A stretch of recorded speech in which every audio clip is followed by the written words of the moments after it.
पहला प्रश्न है कि 15 वस्तुओं का क्रय मूल्य 10 वस्तुओं के विक्रय मूल्य के बराबर है तो प्रतिशत लाभ या हानि क्या होगी। अब इस तरह के प्रश्न बहुत ही पूछे जाते हैं, तो सबसे पहले हम समझ लेते हैं कि इसका बेसिक फंडामेंटल क्या होता है। क्वेश्चन ये दिया हुआ है कि 15 वस्तुओं का जो क्रय मूल्य है, यानी जो कॉस्ट प्राइस है 15 वस्तुओं का, वो 10 वस्तुओं के सेलिंग प्राइस के बराबर है। आपको बताना है प्रॉफिट या लॉस परसेंट क्या होगा। यानी सबसे पहले तो इस केस में आपको ये समझ लेना है कि प्रॉफिट होगा या लॉस होगा। तो सबसे पहले ये समझिए कि 15 वस्तु खरीदता है और 10 वस्तु बेचने पर ही उसको 15 वस्तु का क्रय मूल्य प्राप्त हो जाता है, क्योंकि प्रश्न ही कहा है कि 15 वस्तु का जो क्रय मूल्य है वो 10 वस्तु के विक्रय मूल्य के बराबर है। तो मान लीजिए कि 15 वस्तु का क्रय मूल्य यानी एक वस्तु का क्रय मूल्य यदि 1 रुपया है तो 15 वस्तु का क्रय मूल्य कितना होगा, 15 रुपया। अब 15 वस्तु का क्रय मूल्य 15 रुपया है और क्वेश्चन कहता है कि 10 वस्तु के सेलिंग प्राइस के ये बराबर है, यानी ये 10 वस्तु बेचने पर उसे 15 रुपया मिल जाता है। तो आप ये बताइए कि इसे प्रॉफिट होगा या लॉस होगा। ध्यान रखिए, जब कभी इस तरह के प्रश्न दिया हो तो कई बार दिमाग में उलझन होती है कि प्रॉफिट हो रहा है या लॉस हो रहा है। ठीक है, तो सबसे पहले ये समझनी है। पहली बात जो समझने वाली बात है कि प्रॉफिट हो रहा है कि लॉस हो रहा है, कैसे समझेंगे। जितनी भी आइटम दिया हुआ है उसको 1 रुपये के हिसाब से मान लेनी है। तो 15 वस्तु का क्रय मूल्य 15 रुपया है और क्वेश्चन कहता है कि 10 वस्तु के सेलिंग प्राइस के बराबर है। ये कॉस्ट प्राइस जो है 10 वस्तु के सेलिंग प्राइस के बराबर है, तो इस 10 वस्तु के बेचने पर उससे 15 रुपये प्राप्त होता है। तभी तो 15 वस्तु का क्रय मूल्य 10 रुपये वस्तु के विक्रय मूल्य के बराबर होता है। तो इसका मतलब है कि अभी आपके पास 10 वस्तु बेचने के बाद 5 वस्तु शेष बच गया है, तो इसका मतलब है कि आपको प्रॉफिट हो रहा है, क्योंकि 10 वस्तु बेचने के बाद 5 वस्तु और बची हुई है और आपको कॉस्ट प्राइस मिल गया है। तो निश्चित तौर पे अब हमें प्रॉफिट परसेंट निकालना है कि प्रॉफिट परसेंट कितना होगा। तो ध्यान दीजिए कैसे करेंगे। तो पहला स्टेप यही है कि ये समझ लेना कि प्रॉफिट हो रहा है कि लॉस हो रहा है। क्लियर हो गया। बहुत इत्मीनान से पढ़ने वाले हैं, मैं कहा कि बहुत आराम से पढ़ने वाले हैं, एक एक चीज़ बहुत ही सही तरीके से क्लियर होने वाला है। तो अब हम ये समझते हैं इसका कॉन्सेप्ट और उसके बाद हम ट्रिक समझेंगे जिसमें आपको कुछ भी सोचने समझने की ज़रूरत पड़ेगी ही नहीं, सीधा एक ही बार आंसर टिक देंगे आप। ठीक है, तो सबसे पहले कॉन्सेप्ट समझ लेते हैं। तो दिया हुआ है कि 15 वस्तु का जो कॉस्ट प्राइस है वो 10 वस्तु के सेलिंग प्राइस के बराबर है। तो मैं क्या करूँगा, ये कॉस्ट प्राइस और सेलिंग प्राइस को एक साथ ला दूंगा। तो कॉस्ट प्राइस अपॉन ये सेलिंग प्राइस हो गया, बट ये 10 यहाँ है, ये इधर मल्टीप्लाई में इधर आके डिवाइड में हो गया।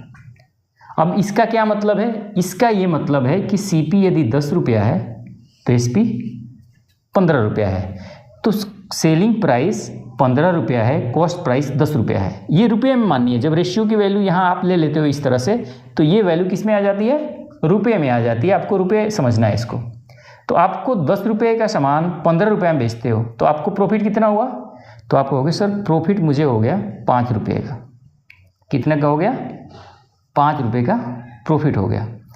तो अब प्रॉफिट परसेंट निकालना है। तो प्रॉफिट परसेंट क्या होता है, प्रॉफिट परसेंट होता है लाभ परसेंट। क्या होता है, लाभ परसेंट होता है लाभ बटे क्रय मूल्य गुना 100, यही होता है। तो लाभ कितना है, लाभ कहोगे सर प्रॉफिट 5 है, तो 5 बटे क्रय मूल्य कितना है, क्रय मूल्य यहाँ 10 है और गुना 100।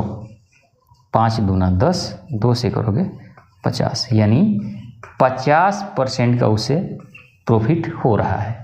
तो मैं इतना कुछ करने की ज़रूरत नहीं है। इसका सिंपल यदि ट्रिक बताऊं मैं, तो इसका ट्रिक ये है कि आपको सबसे पहले देखना है प्रॉफिट भी छोड़ो, इस तरह के प्रश्न में आपको क्या देखना है, डिफरेंस। ये 2 चीज़ दी हुई है, 15 वस्तु का क्रय मूल्य, 10 वस्तु का विक्रय मूल्य। तो 10-15 का डिफरेंस लेना है और बट्टे में सेलिंग प्राइस रख देनी है और मल्टीप्लाई 100 कर देना है। प्रॉफिट हो रहा है तो प्रॉफिट, लॉस हो रहा है तो लॉस, यहाँ से आ जाएगा। जैसे 10 और 15 का अंतर कितना होगा, 10-15 का अंतर होगा 5। सेलिंग प्राइस कितना है, कितने वस्तु की सेलिंग प्राइस की बात हो रही है, तो आप कहोगे सर 10 वस्तु के साथ सेलिंग प्राइस है, तो बटे 10 और गुना 100। 5 दूना 10, 2 से करोगे 50, यानी 50%। तो ये तो है ट्रिक।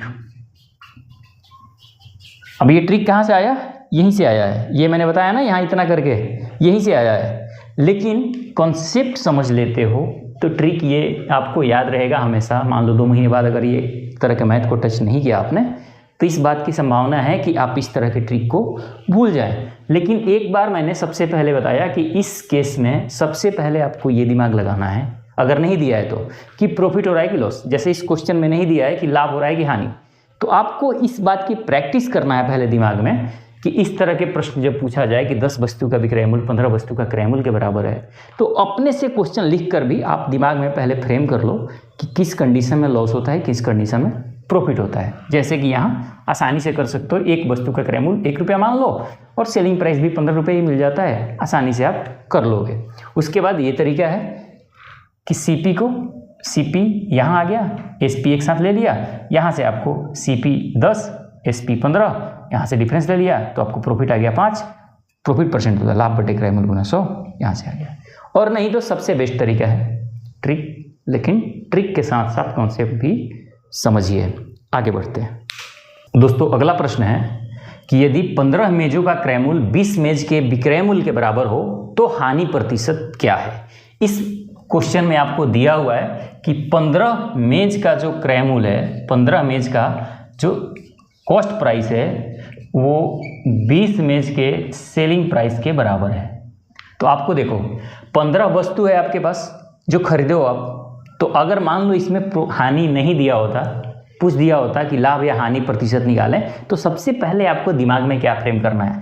मैं ये बार बार क्यों बात कह रहा हूँ, क्योंकि कई बार मैं देखा हूँ पढ़ाते वक्त कि इन सारे चीज़ों में स्टूडेंट्स जो हमारे दोस्त हैं वो उलझते हैं थोड़ा सा कि क्या होगा, प्रॉफिट होगा कि लॉस होगा।